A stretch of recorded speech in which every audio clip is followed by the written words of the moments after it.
Hey, tell her to keep her hands off my dog. Dear God, please help this poor dog.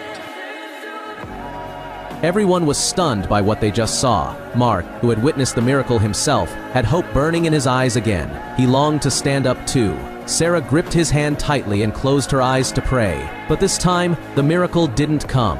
During the hospital checkup, the doctor made it clear Mark's spinal cord was severed. There was no chance of recovery, but before he even finished speaking, Mark walked out from the next room. The doctor froze on the spot. Medical miracle suddenly became the word on everyone's lips. A female reporter witnessed the whole thing. She knew this story was explosive. As soon as it hit the news, the entire town went wild. Sick people lined up to visit, hoping to see the little girl who brings miracles. Sarah's parents grew worried. They feared she'd become a target, seen as a freak by the world, but kind-hearted Sarah still chose to step outside. She walked straight up to a girl with cancer, held her hand, and closed her eyes to pray. A warm energy seemed to fill the girl's body. The pain that haunted her for years vanished, like it was never there. Then, Sarah walked over to a blind girl. She prayed again. Soon after, the girl took off her sunglasses, opened her eyes, and saw Sarah's gentle smile.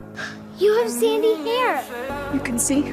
Look at me, Isabel. Hi, Mommy. Next, she held hands with a boy in a wheelchair. He slowly stood up, like he was born again. She was like light from the heavens, healing the town one miracle at a time. But the power that wasn't meant for this world was slowly eating away at her. There was a tumor growing in Sarah's brain. The doctor said she didn't have much time left. All the miracles she saw were just hallucinations from her failing nervous system. Sarah quietly stepped out of the shadows. She was afraid of dying, but even more afraid of breaking her parents' hearts. She asked her mom to take her to the mysterious lake. She still believed the divine spirit would appear again, but her parents insisted on taking her to the hospital. Grandpa, please take me to the lake.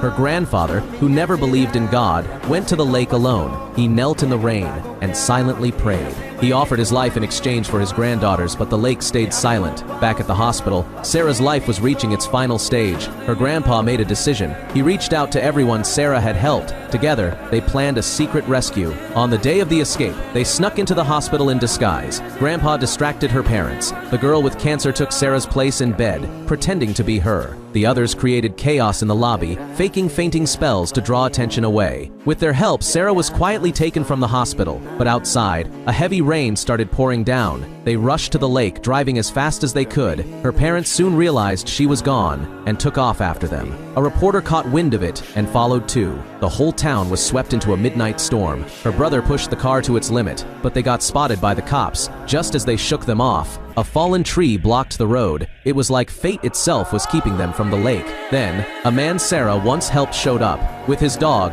they